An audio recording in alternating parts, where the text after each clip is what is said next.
Bismillahirrahmanirrahim. Assalamualaikum warahmatullahi wabarakatuh. Pelajaran kita ni pada petang ini ialah pelajaran tasawuf. Darjah 4. Sebelum memulakan pelajaran, kita mesti baca doa sebelum belajar. Bismillahirrahmanirrahim. Allahumma aftah alaina hikmataka wanshur alaina min khazaini rahmatika ya arhamar rahimin.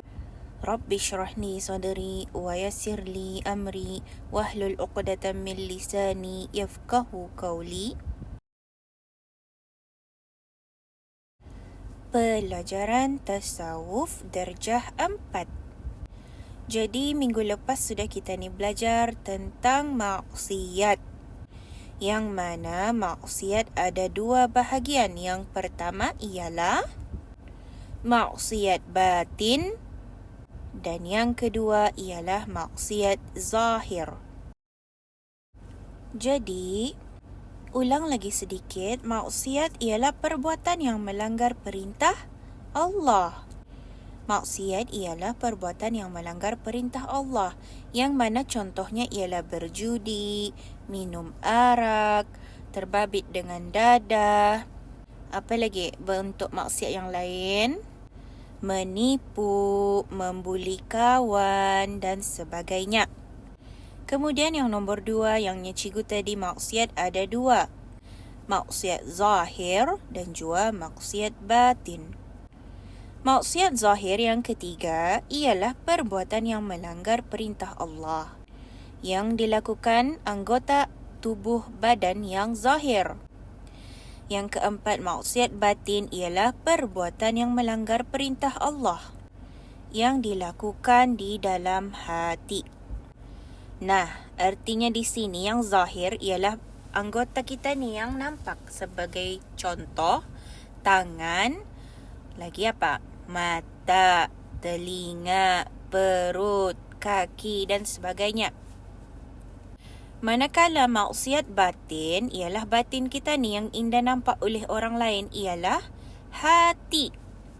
Nah, contohnya di dalam hatinya berkata-kata ataupun menyumpah, sebagai contoh. Malas kue kan buat kerja rumah ani, pasalnya aku ngalih. Aku ina mau dengar cakap babah atau mama.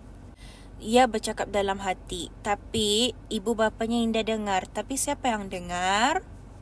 Siapa yang dengar ialah Allah Ta'ala. Allah dengar, Allah nampak, Allah lihat apa yang kita ni buat. Walaupun kamu sorang-sorang dalam bilik, Allah tahu apa yang kamu buat.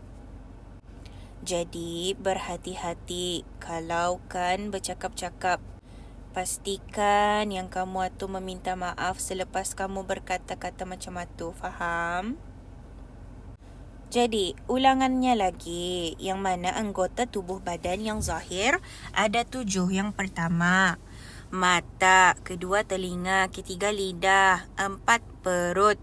5, kemaluan. 6, kaki. Dan yang ketujuh, tangan. Jadi yang zahir, yangnya cikgu tadi ialah yang nampak oleh orang lain. Mata kita ni nampak oleh orang lain kan. Telinga pun orang nampak, lidah pun orang nampak. Cuma masa ni kita ni pakai mask. Jadi tak berapa nampak lah mulut kita ni ya. Okey, yang keenam, anggota tubuh badan yang zahir diciptakan oleh Allah Subhanahu Wa Taala sebagai satu nikmat. Yang mana nikmat kurnia dan rahmat. Jadi, manusia wajib jaga dan pelihara daripada melakukan maksiat. 7 ialah anggota tubuh badan yang zahir berperanan. Apa dia peranan? Peranan ini apa yang punya tanggungjawab, apa yang punya tugas. Ialah yang zahir ini tadi bertugas untuk memuja dan memuji Allah sahaja, semata-mata. Semata-mata artinya sahaja. Yang 8, cara-cara menjaga anggota tubuh badan yang zahir ialah 1. Berbuat taat dengan menunaikan perintah Allah. Contohnya beribadat dan bertakwa kepada Allah. Nah, berbuat ibadat. Sebagai contoh tadi, salah satu anggota tubuh badan yang zahir ialah lidah. Jadi, apa yang perlu kita ni buat dengan lidah kita ni ialah kita ni mengucap ataupun kita ni selalu beristighfar. Nadakan dibuat kita ni puja-puji Allah Subhanahu Wa Taala sebagai contoh. Allahu Akbar. Allahu Akbar. Astaghfirullah kalau kita ni dengar sesuatu yang jahat. Okey. Kemudian kita ni memuja-muji kebesaran Allah. La ilaha illallah Muhammadur Rasulullah. Tiada Tuhan selain Allah dan Rasulullah hanya Nabi Muhammad. Macam itulah cara kita ni cari pahala. Yang kedua, meninggalkan dan menjauhi segala yang dilarang dan diharamkan oleh Allah. Apa yang dilarang oleh Allah? Banyak perkara yang Allah larang. Sebagai contoh, membuli kawan, menipu ibu bapa, menipu guru, menipu adik-beradik, menjahati orang lain, menjahati adik. Indah mau pinjamkan pensel arah adik. Indah mau pinjamkan garisan. Itu adalah perkara yang dilarang oleh Allah Ta'ala. Seterusnya ialah pelajaran baru. Mata. 1. Mata ialah anugerah daripada Allah yang digunakan untuk melihat.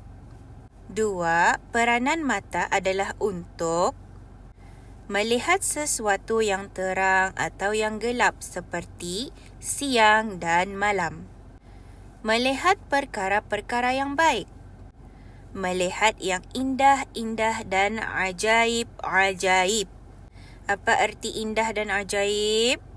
Sesuatu yang kita ni dah terfikir. Sebagai contoh, indahnya sungai, indahnya pantai. Kenapa boleh pantai itu ajaib? Ada ombak lagi ya.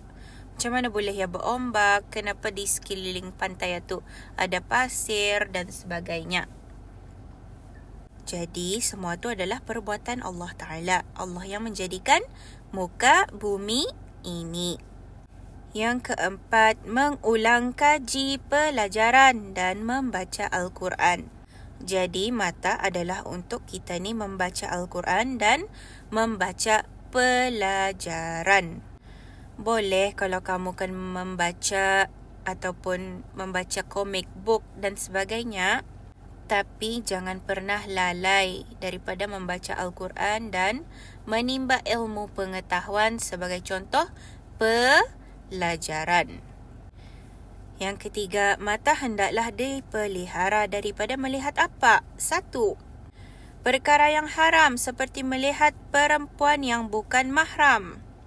Nah, jadi di sini melihat perempuan yang bukan mahram. Apa erti mahram? Mahram ialah adik-beradik. Kalau bukan mahram, bukan adik-beradik ataupun sepupunya. Jadi kita ni melihat kawan kita ni, lepas tu kita ni jatuh cinta, maka di sana sudah mendatangkan maksiat daripada mana? Daripada mata. Kemudian manusia dengan rasa benci, melihat manusia dengan rasa benci. Bolehkah kita ni membenci seseorang? Indah boleh. Faham, walaupun kamu ada dendam, walaupun kamu sasak arah ia, kita ni berdosa untuk membenci seseorang itu. Faham? Yang ketiga, paras yang elok dengan pandangan yang bersyahwat. Sebagai contohnya cikgu tadi, kamu melihat kawan kamu, lepas satu timbul rasa suka arah ia. Yang laki-laki melihat perempuan itu, wah, lawannya aku suka ia Kemudian yang perempuan pun sama. Aku lihat ia, aku jatuh cinta. Bolehkah macam itu? Indah boleh, itu sudah maksiat mata. 4. Rancangan media yang tidak berfaedah. Sebagai contoh apa? Apa contohnya rancangan media yang tidak berfaedah? Ialah cerita orang putih. Banyak kan aksi ganas, banyak aksi tumbuk menumbuk. Lepas tu kita ni buat lagi tu orang adik kita ni. Boleh ke Indah? indah boleh, okey? Jangan kita ni melihat itu sebagai satu kelebihan untuk kita ni berbuat jahat arah adik-beradik. InsyaAllah, jadi cikgu mahu kamu buat mind map tentang muka surat 4 ni dalam buku tasawuf. Buat mind map, lawa-lawa, banyakkan mengala pakai pen warna dan sebagainya, highlight ke apakah. Lepas tu cikgu mau hantar arah cikgu hari Sabtu. Cikgu mau kamu buat mind map yang paling lawa yang boleh kamu buat tentang mata. Siapa yang pandai melukis lagi bagus. Assalamualaikum warahmatullahi wabarakatuh.